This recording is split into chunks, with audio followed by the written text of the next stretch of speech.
Buenas noches, comunidad de Mi Manual del Bebé. Esperamos que se encuentren todos muy bien. Esta noche, gracias a la invitación de Quitadol y Mi Manual del Bebé, tenemos la oportunidad de llevar a todas sus casas a la doctora Jimena Maluenda, médico pediatra de la Universidad de Chile, quien podrá resolver todas sus dudas respecto de los signos de alarma en los bebés. Le recordamos a todas las mamás y papás que se encuentran en este momento viendo el live que compartan este live con otras mamás y papás para que no se pierdan la oportunidad de hacerles sus preguntas a la doctora Jimena Maluenda. Además, les pido por favor que escriban en los comentarios si me escuchan bien y también si pueden verme bien. Bueno, doctora Maluenda, ¿cómo está? Buenas noches. Gracias por estar acá con nosotros. Hola Constanza, buenas noches. Yo muy bien, espero que tú también y gracias por la invitación. Doctora, bueno, le cuento que ya tenemos una primera pregunta y se la voy a hacer al tiro. La pregunta es la siguiente. ¿Cuáles son los primeros signos que debemos notar en nuestro bebé para saber que algo no está bien y debemos llevarlo a urgencias? Ya. Los signos de que algo no va bien con el bebé surgen a partir de la observación cuidadosa de los padres.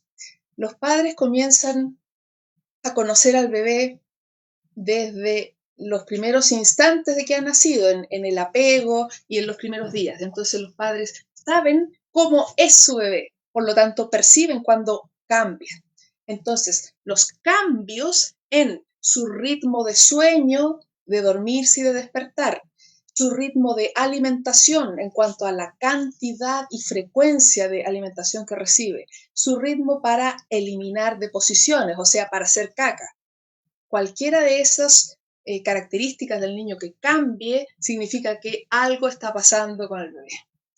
Ahora, no todos los cambios que experimente el bebé significan que hay que ir de inmediato a un servicio de urgencia. Hay cambios que son esperables y por lo tanto que son normales. Por ejemplo, un niño de 7 meses que está teniendo la erupción dentaria, o sea, le están saliendo los dientes, es esperable que esté con un poquito de llanto, con un poquito de rechazo de la alimentación, y eso no amerita una consulta de urgencia. Los vómitos, por ejemplo, en un bebé de 1 o 2 meses es esperable que después de cada alimentación elimine un poquito de leche. Eso es lo que llamamos el reflujo fisiológico. Entonces, un bebé de 1 mes que devuelve un poquito de leche después de alguna alimentación, eso no es un signo de alarma. Por el contrario, si es un bebé más grande, digamos 11 meses, que ya no vomita y empieza a vomitar con frecuencia, eso sí es un signo de alarma. En resumen, un signo de alarma son eh, los cambios en las características habituales de un bebé. Muchas gracias, doctora. Bueno, le cuento que ya tenemos a muchas mamás y papás conectados, a los que invitamos a que compartan este live con otros padres para que tengan la oportunidad de hacerles preguntas a la doctora Maluenda. Vamos con la pregunta de Camila López, quien dice, ¿cómo se identifica si un bebé tiene fiebre y cuándo debemos ir a urgencias? Ya. La fiebre también es un signo muy frecuente en los bebés. Hay fiebres que son esperables, como una fiebre después de la aplicación de una vacuna, y hay fiebres persistentes y altas que ameritan una consulta de urgencia. ¿Cómo se identifica? El niño cambia en sus características. Tiene la piel caliente, está sudoroso, tiene la mirada vidriosa. Y lo más importante es que toda familia que tenga niños tenga un termómetro, porque este instrumento es el que nos va a decir una cifra precisa de fiebre.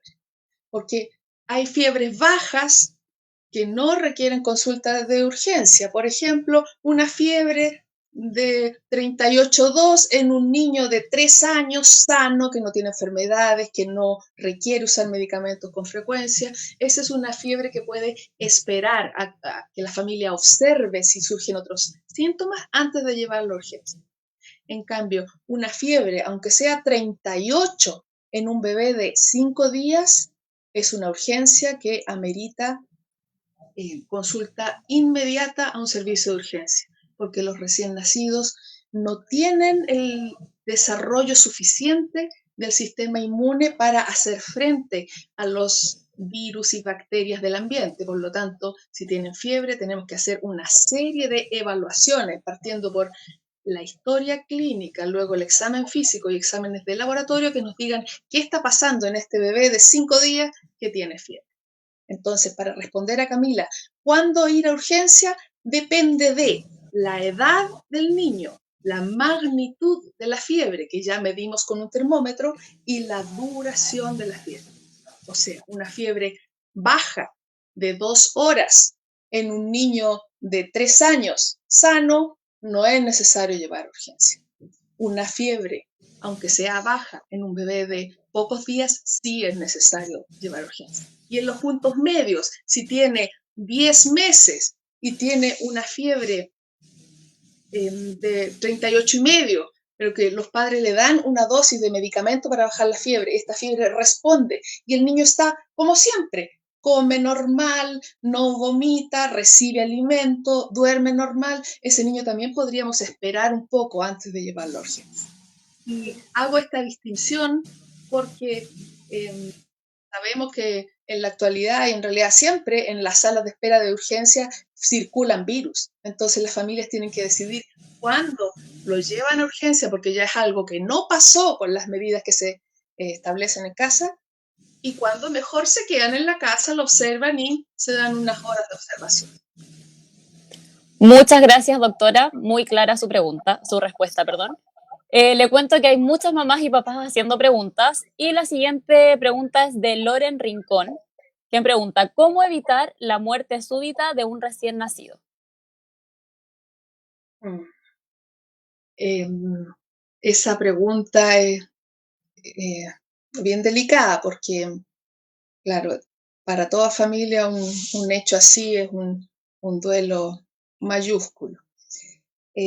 La muerte súbita se asocia a no hay una causa clara específica, no hay algo que se pueda prevenir con un medicamento, pero hay ciertas características que conocemos de las familias y de los niños que tuvieron esta situación dramática en sus vidas. Los niños que duermen boca abajo tienen más riesgo de muerte súbita. Así es que, por lo tanto, recomendamos que el niño siempre duerma de espalda y con la cabecera un poquito levantada. Los niños que están en un ambiente donde hay humo de tabaco tienen más frecuencia de muerte súbita. Por lo tanto, la recomendación para las familias es que no haya tabaco en el ambiente de la casa, porque eso está asociado. No digo que es la causa de, sino que es un factor asociado a la muerte súbita. Entonces los padres no deben fumar. Y también para cuidarse ellos, porque sabemos los problemas pulmonares, cardiovasculares que provoca el tabaco. Hay otras cosas que son un poquito controversiales. Por ejemplo, el uso del chupete. Se ha visto que el uso del chupete podría ayudar a prevenir la muerte súbita. ¿Cómo digo esto de prevenir? Porque este conocimiento se establece a partir del estudio de grupos. Hay grupos de niños que usan chupete que tienen menos, o sea, de ese grupo observado hay menos niños que mueren de muerte súbita. Si un niño no usa chupete, podría tener un riesgo un poquito mayor de muerte súbita. Pero por otro lado, el chupete también puede tener problemas con la succión del pecho materno, así que ahí es una cosa que está en discusión y cada familia decidirá si le aplica el chupete o no al niño. También hay niños que rechazan el chupete, lo escupen y simplemente no lo quieren. Ahí mejor, en ese caso, mejor no. Entonces, resumiendo, ¿cómo se puede prevenir la muerte súbita? Con el bebé durmiendo de espaldas, con el bebé tomando primordialmente pecho materno, con un ambiente libre de tabaco y con el uso del chupete si el bebé lo acepta. Muchas gracias, doctora. La siguiente pregunta es de Paulina Rodríguez Reyes. Dice, es urgente. Mi beba de 3 meses tiene estreñimiento. ¿Qué puedo hacer? Mm. Como hablábamos hace un rato de los ritmos y las características de los bebés, ahí hay que saber, habría que primero saber cuál es la frecuencia normal, o sea, cada cuántas horas o días hace caca esta bebé de 3 meses. Entonces, yo en esta conversación puedo entregar orientaciones generales, no puedo decir algo concreto de esta bebita de 3 meses, pero en términos generales hay que decir que los niños que tienen alimentación al pecho materno exclusivo hacen caca muy seguido. Existe el reflejo gastrocólico, que significa que el bebé recibe alimentación y en ese momento hace caca de manera casi simultánea. Por otra parte, los niños que reciben alimentación con leche de tarro tienen un ritmo de eliminación de deposiciones más alejado, o sea, pueden hacer 1 o 2 veces al día e incluso pueden hacer cada 2 o 3 días. Entonces, para decir que un bebé tiene estreñimiento, primero hay que saber cuánto es lo normal que ella hacía habitualmente y si hubo algo que cambió y que empezó a enlentecerse. También es importante saber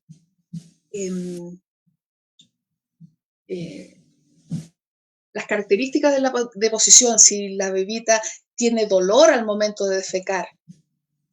Entonces, primero hay que establecer cuál es la frecuencia habitual y el estreñimiento se define como la disminución en la frecuencia y en el contenido de agua de la deposición. Entonces, yo diría en términos generales, si la bebita le duele al hacer caca, presenta sangre al hacer caca o tiene alguna fisura en la zona del ano, eso significa que es claramente un estreñimiento patológico, o sea que hay una enfermedad allí. Por otra parte, saliéndonos un poco, dando un ejemplo de un niño más grande, si es un niño de 4 años que comió mucho chocolate, es esperable que tenga menos deposiciones o las tenga más duras. Y hablando de las soluciones, en los bebés pequeños, para aliviar el estreñimiento es una buena práctica y siempre el pecho materno exclusivo, porque sabemos que las leches de tarro provocan en muchos niños. Hay una serie de movimientos corporales que pueden ayudar al tránsito intestinal. Y ese movimiento corporal consiste en hacerle un masaje más o menos enérgico en el abdomen del niño, en el sentido de la aguja del reloj, o mover los muslos sobre el abdomen del niño y luego estirar las piernecitas. Eso ayuda al tránsito intestinal. Esa sería mi respuesta. Perfecto, doctora. Muchas gracias. Como le dije, hay muchas mamás que se encuentran en este momento haciendo sus preguntas. Y la siguiente pregunta es de Vivi Malagón. Dice, tiene un bebé de 7 meses que antes de ayer tenía temperatura de 37,8 y hoy empezó a hacer popó con moco. Pregunta si tiene que preocuparse. Bueno, como decíamos hace un rato, yo aquí puedo dar orientaciones generales. ¿Me repites, por favor, la edad del bebé? 7 meses. 7 meses. Se define fiebre en un bebé de 7 meses de 38 hacia arriba. Entonces, este 37,8 es lo que llamamos febrícula, es como llamarle una fiebrecilla o casi fiebre. Entonces, en realidad no es fiebre propiamente tal. La cantidad de moco que tiene la caca tiene que ver con la velocidad del tránsito, o sea que el moco por sí solo no es algo urgente que amerite consulta. O sea, yo creo que la temperatura 37,8 no es preocupante y el moco por sí solo en general no es preocupante. Hay que observar si ese moco se acompaña de sangre, porque cuando hay mucosidad y sangre ya es otro el contexto y esa situación ameritaría una consulta urgente. Muchas gracias, doctora. La siguiente pregunta es de María Andrea Contreras. Dice así, he suspendido mi pecho porque tomaba pastillas para la muela. ¿Cuándo puedo retomar y darle pecho de nuevo? Em, Repíteme, por favor, ¿qué pastilla estaba tomando, María? Para la muela. Bueno, ahí no sabemos qué medicamento es, si es un antibiótico, si es un antiinflamatorio. En realidad, algunos medicamentos generan contraindicación de lactancia materna, pero no todos. Entonces, cada vez que una mamá que amamanta recibe una prescripción farmacológica, tiene que preguntarle al profesional que se la está indicando si interfiere o contraindica la lactancia materna. Entonces, no tenemos el nombre preciso del fármaco, no te puedo decir si está o no contraindicado, pero en general los fármacos de uso habitual en 3 o 4 días ya están depurados del organismo materno. Ujú. Así que es importante también privilegiar la lactancia materna y que las mamás que por X razón dejan de amamantar algunas horas o días, se extraigan en la leche materna, de proteger la duración de la lactancia, que ya sabemos que no solo aporta nutrientes, no solo aporta amor, también aporta defensa, que en todo tiempo son muy importantes porque además de nutrir de manera óptima al bebé, lo protegen de infecciones virales y bacterianas. Muchas gracias, doctora. La siguiente pregunta es de Yes Tama. ¿Qué pasa con el popó verde con lactancia materna exclusiva? Ya. El color de la caca o popón no tiene realmente una significación patológica cuando es verde. A veces es verde solo porque el tránsito es más lento. Es preocupante cuando la caca es blanca o un amarillo demasiado pálido. Los niños que tienen la caca de ese color, si son pequeñitos especialmente, le llamamos color masilla. Eso es bien delicado y amerita consulta pronta porque puede tener algún problema al hígado. Pero el color verde es uno de los tonos normales que puede tener la caca de un bebé. Y si además está con pecho materno, significa que el niño está recibiendo nutrición óptima. Perfecto. Muchas gracias, doctora. Les recordamos a todas las personas nuevas que se conectaron hoy a mi manual del bebé, que tenemos el privilegio de llevar a sus casas a la doctora Jimena Maluenda, médico pediatra, gracias a la invitación de Quitadol. Bueno, doctora, vamos a seguir con las preguntas. La siguiente pregunta es de Scandritz. ¿Es normal que por la mañana tenga algo de tos? Deduzco tenga un bebé. La pregunta, en realidad la tos no es normal en ninguna situación. El estornudo puede ser normal en los bebés pequeñitos, recién nacidos, porque recordemos que en el vientre materno el niño está en un ambiente acuoso, está flotando en líquido amniótico y el líquido amniótico rellena toda la vía respiratoria, nariz, garganta, incluso bronquios y pulmones. Entonces, en los primeros minutos y horas de vida, el bebé expulsa este líquido, empieza a respirar, pero hay cierta presencia del líquido amniótico en la nariz que puede provocar que el niño estornude 5, 6 días, sus primeros 6 días, pero nunca tose. Si un recién nacido tose, significa que hay algo delicado que hay que evaluar. Ahora, en ocasiones las familias llaman tos normal a una tos que es muy frecuente. Que sea frecuente no significa que sea normal. Por ejemplo, un niño de 5 años que tiene asma puede tener tos nocturna o matinal, pero tampoco podemos decir que es normal. Podemos decir que es más frecuente porque es asmático.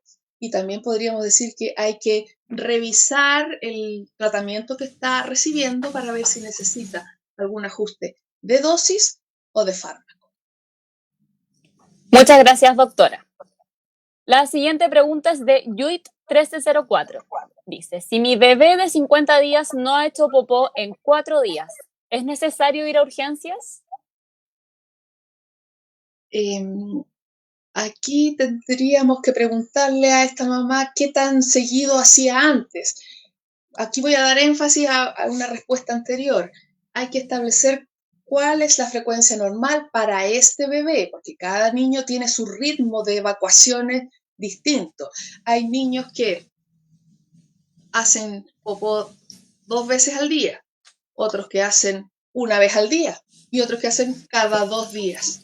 Si estos niños están sin vómitos, sin dolor, sin fiebre y alimentándose bien, eso no es razón para acudir a urgencia.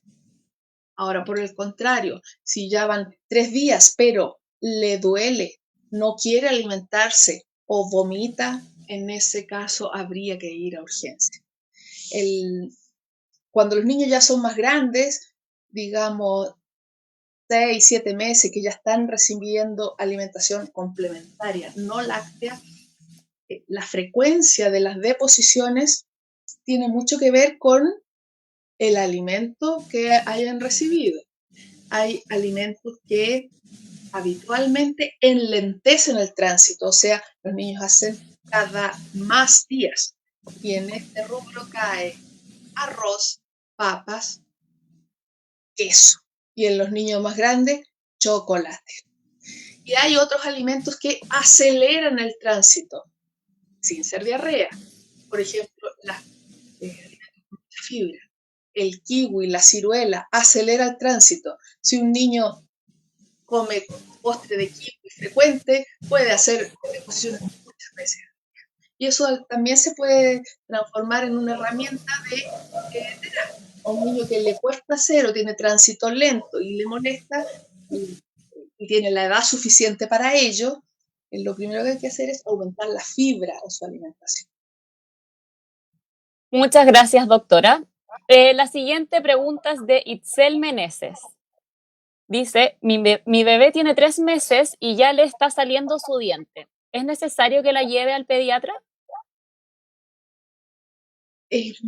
Bueno, los bebés en todos los países de Latinoamérica tenemos establecido el control sano del bebé, que incluye pesar, medir, hablar de alimentación, del desarrollo psicomotor y de las inmunizaciones o vacunas que son muy necesarias para prevenir enfermedades y de la prevención de accidentes.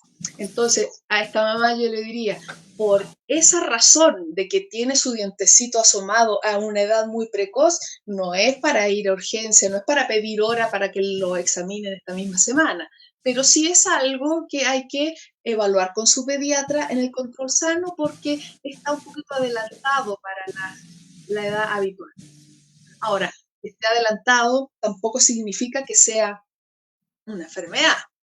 Existen casos excepcionales, pero los hay de recién nacidos que nacen con dientes. Son unos dientes de transición que después se eliminan. O sea, ahí generan otro problema, porque un bebé de 8 días que tiene este elemento duro en la boca puede tener un accidente por aspiración, así que en ese caso también requiere una intervención dedicada a ese problema. Muchas gracias, doctora. La siguiente pregunta para usted es de Luisa Fernanda Rojas. Dice, Doc, mi bebé tiene 3 meses y vomita luego de comer. ¿Está pasando algo? El vómito, como decíamos hace un rato, es un signo bien frecuente en los bebés y hay que definir en qué edad se producen, en qué magnitud y en qué frecuencia. Entonces yo le diría a Luisa que 3 meses es la edad que por excelencia se presenta el reflujo gastroesofágico fisiológico. Entonces, por sí mismo no es un síntoma de alarma.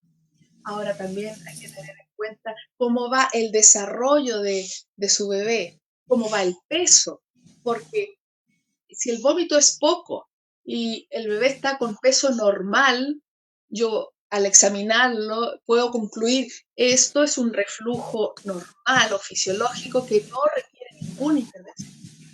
Por otro lado, el vómito es mucho y el bebé no está subiendo de peso como corresponde según las tablas que tenemos de cuánto es el incremento esperado para los bebés, ahí si no está subiendo bien de peso, ahí yo puedo concluir si está pasando algo y sí hay que hacer algo al respecto.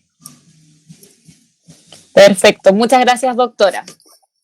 Bueno, la siguiente pregunta es de Noelia Gómez. Dice, mi bebé tiene un lunar rojo en la espalda y la pediatra me mandó a hacer unos estudios. Estoy asustada. ¿Son malos los lunares en la espalda? Mire, claro, yo también aquí puedo dar una respuesta general porque allí habría que examinar el color, el tamaño y la localización específica de ese lunar. Hay familias que tienen lunares, estos clásicos lunares café que nosotros llamamos así en difícil, nevomelanocítico.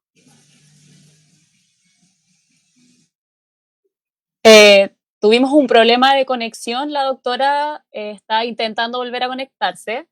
Mientras ella vuelve, nosotros Pero que son aprovechamos. características. Doctora, volvió. No Continúa. la.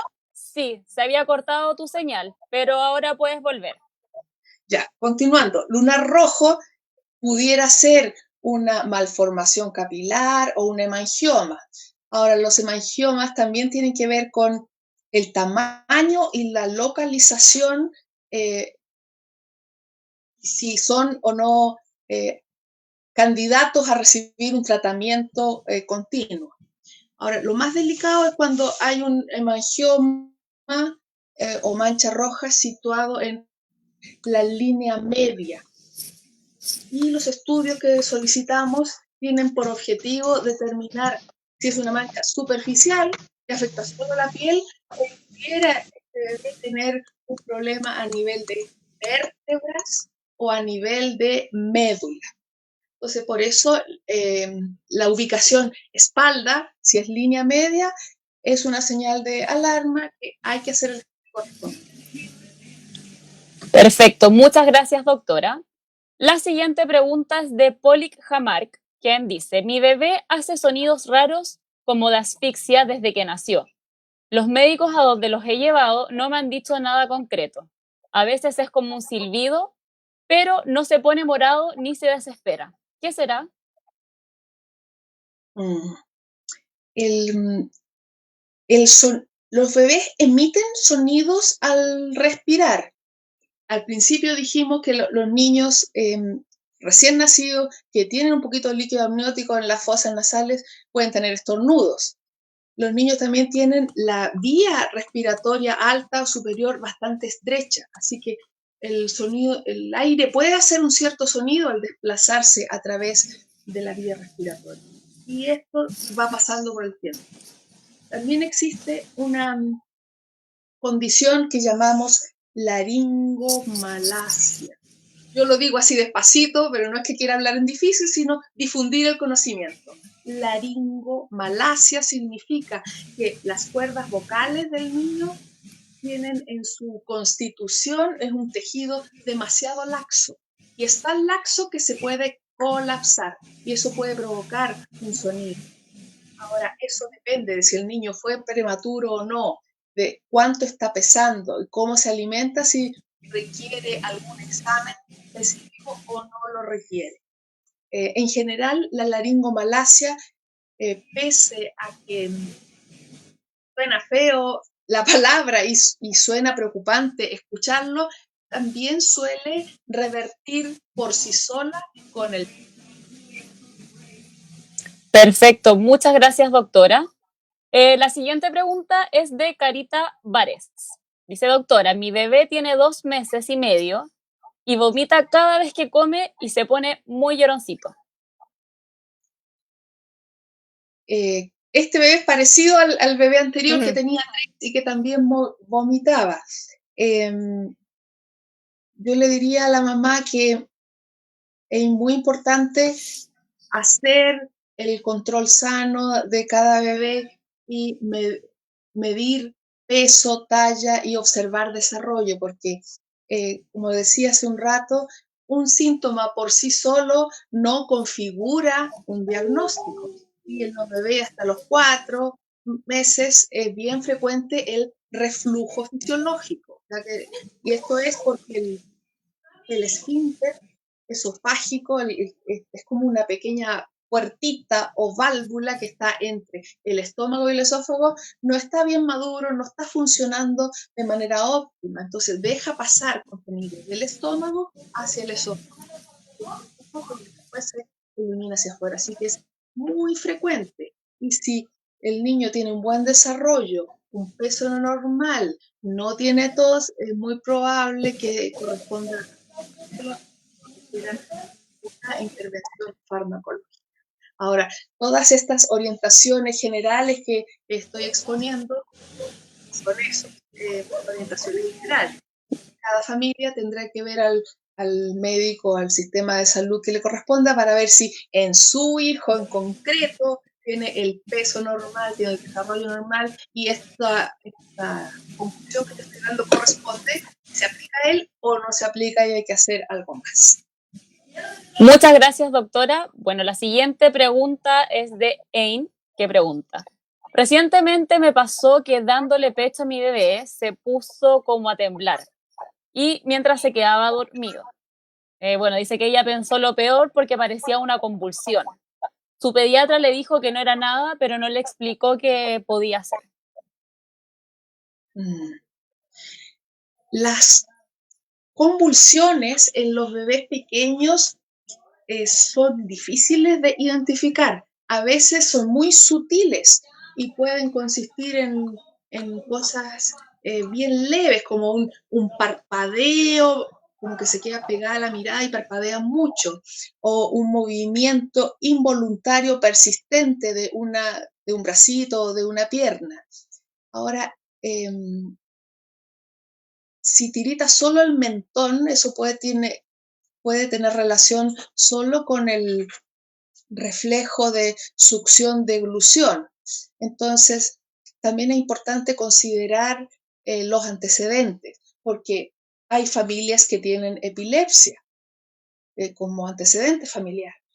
Entonces, en esos bebés hay que extremar la observación y el cuidado de ellos para ver si algún movimiento o evento que se vea distinto corresponde a convulsión o no, porque esas familias van a tener más frecuencia de epilepsia.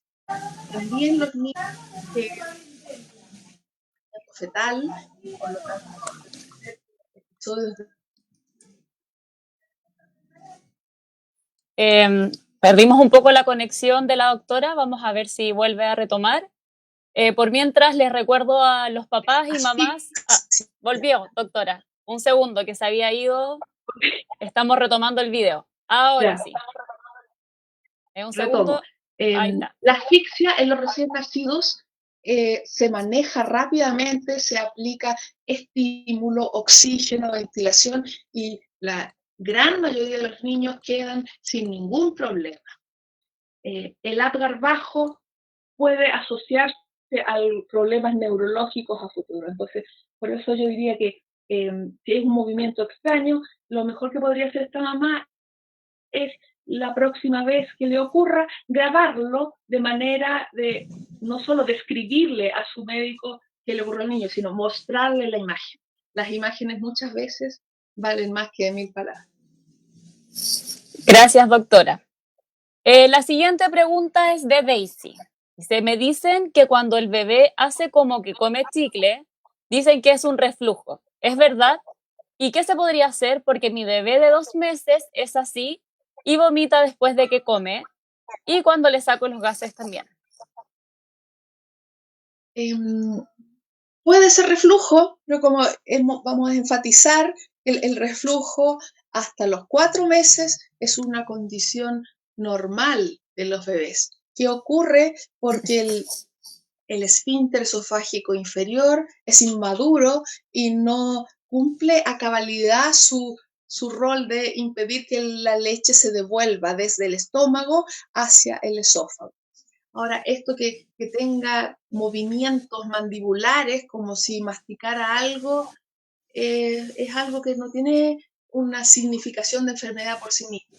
Entonces, enfatizando nuevamente, si eso no es normal, va a depender de cómo está el peso de ese bebé, cómo está la talla del bebé y cómo está su desarrollo psicomotor. También si tiene síntomas respiratorios o si ha tenido algún episodio de infección pulmonar. Si tiene síntomas respiratorios, si ha tenido alguna neumonía, uno puede decir que aunque tenga edad de reflujo fisiológico, ya es un reflujo que se está saliendo del rango de normalidad porque está provocando síntomas en el pulmón.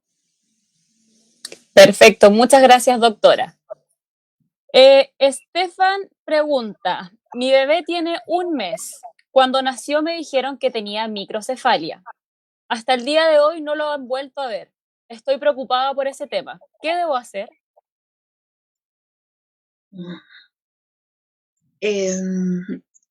La microcefalia se define por una medición en centímetros del perímetro craneano del bebé menor, o sea, mucho menor del promedio esperado, que para un bebé de término de 38 40 semanas, lo habitual es que sean 34 35 centímetros. Si el diagnóstico de microcefalia está establecido, requiere una serie de estudios neurológicos, hacer un examen físico completo, evaluar si tiene los reflejos que debe tener a esta edad como corresponde o tiene algún reflejo alterado. Y también requiere estudio de imágenes del cerebro.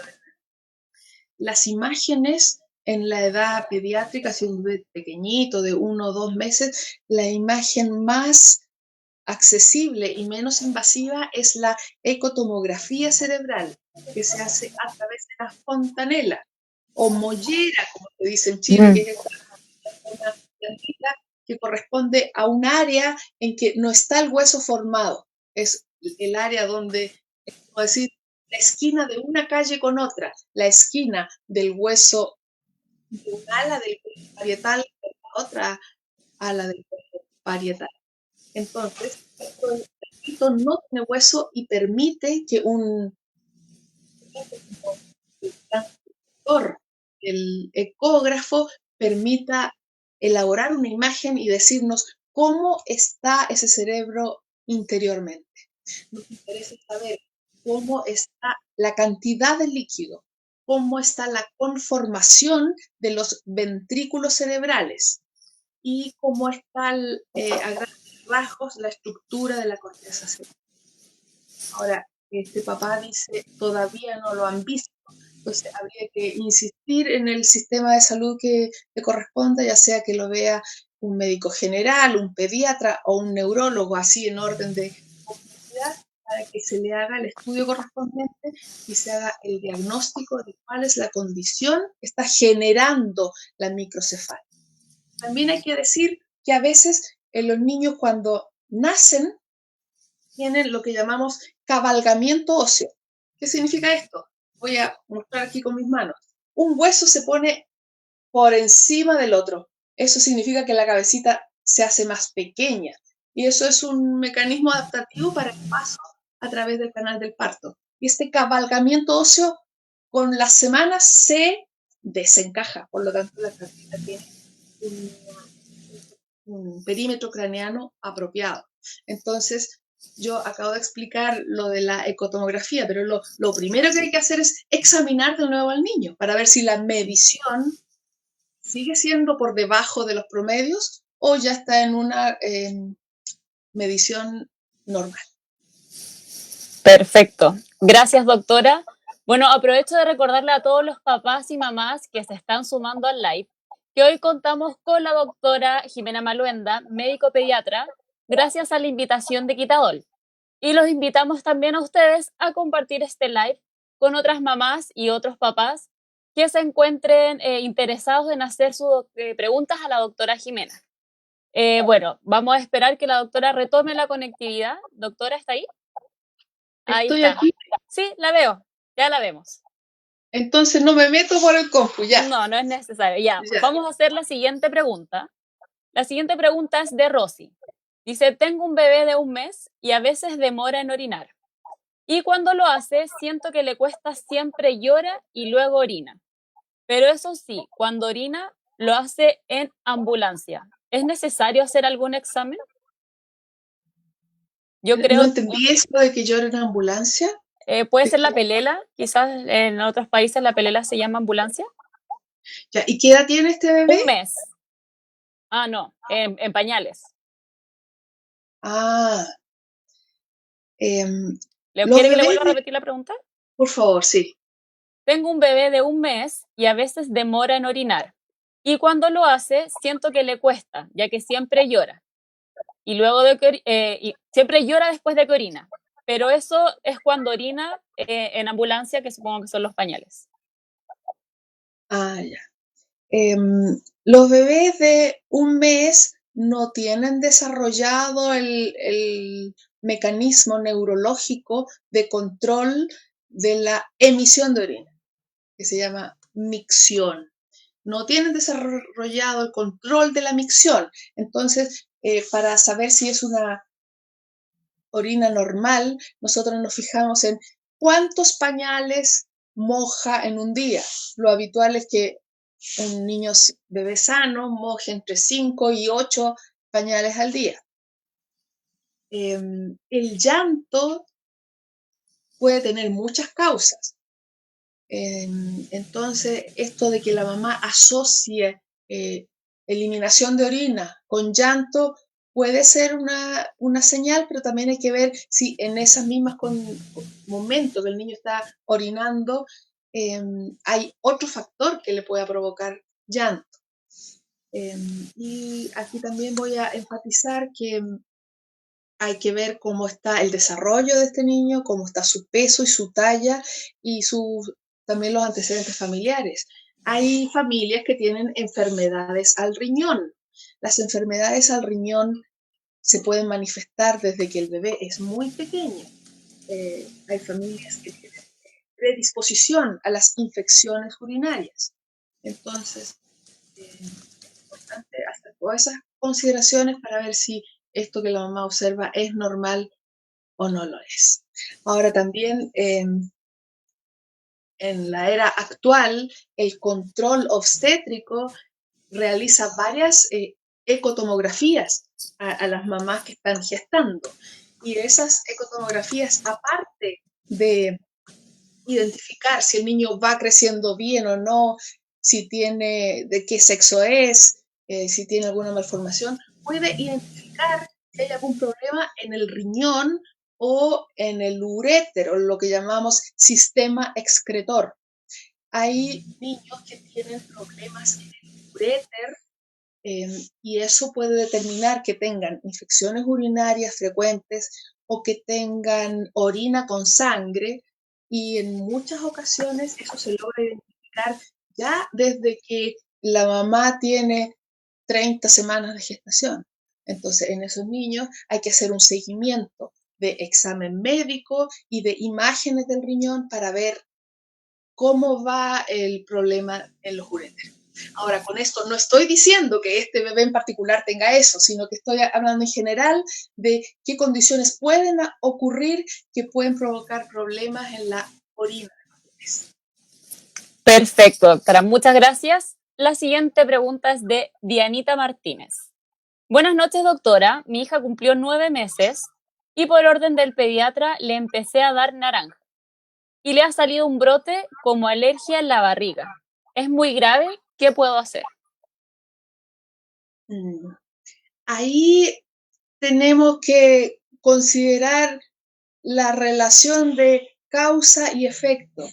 Eh, las manchas en la piel, eso es lo que nosotros llamamos ronchas o manchas, o en palabra técnica se llama exantema, son bien frecuentes en los bebés y pueden tener muchas causas.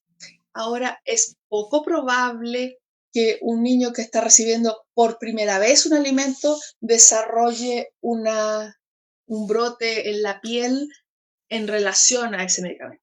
Es poco probable, pero no es imposible. Entonces hay que considerar también cómo estaba la ropa de ese día.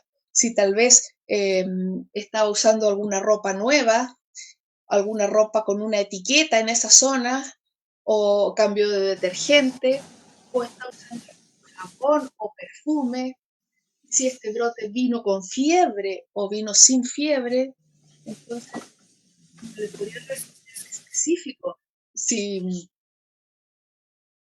ese brote tiene o no que ver con la naranja, por frecuencia de la que nosotros llamamos la epidemiología. Esto quiere decir con qué frecuencia se dan ciertas enfermedades versus otras. Los alimentos que Perdí un poco la conexión la doctora Jimena Maluenda. Vamos a esperar. Por mientras los aprovecho de invitar a que le provocan digan a los otros alergia a los papás. niños, Ahora sí, doctora, disculpe, que se ya, había perdido la conexión. los alimentos que con mayor frecuencia provocan alergias alimentarias son el maní, las nueces, en ocasiones durazno peludo, en ocasiones kiwi. Así de naranja es poco frecuente. Entonces, como le decía a esta mamá, son muchos los factores que pueden provocar una mancha en la piel y hay que evaluar en concreto cuál de todos ellos puede haber ocurrido. Ahora, como consejo general, cada vez que hay manchas en la piel, ahora que muchas familias disponen de estos equipos de telefónicos celulares, es bueno tomarle fotografía a la mancha, porque a veces es tan sutil la mancha que al día siguiente ya no está. Entonces, cuando llega la hora de ir a contarle a su médico de que el bebé tuvo esta mancha, nos quedamos sin saber muy exactamente de qué se trataba. Así que la foto ayuda mucho en eso porque da un factor adicional de precisión de cómo es la mancha, de qué tamaño, de qué color y dónde está. Perfecto, gracias doctora. La siguiente pregunta es de Iraima Mora.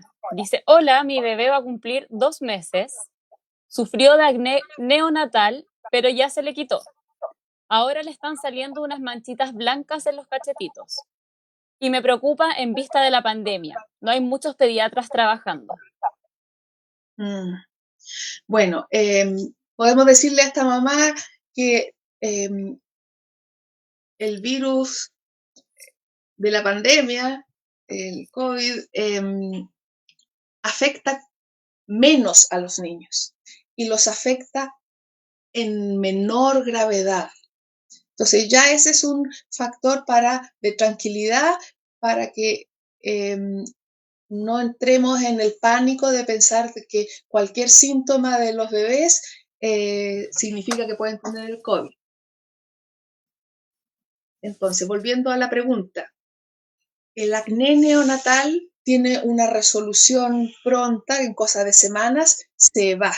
Y a veces ocurre que puede quedar una zona de menor pigmentación, lo que nosotros llamamos hipopigmentación postinflamatoria.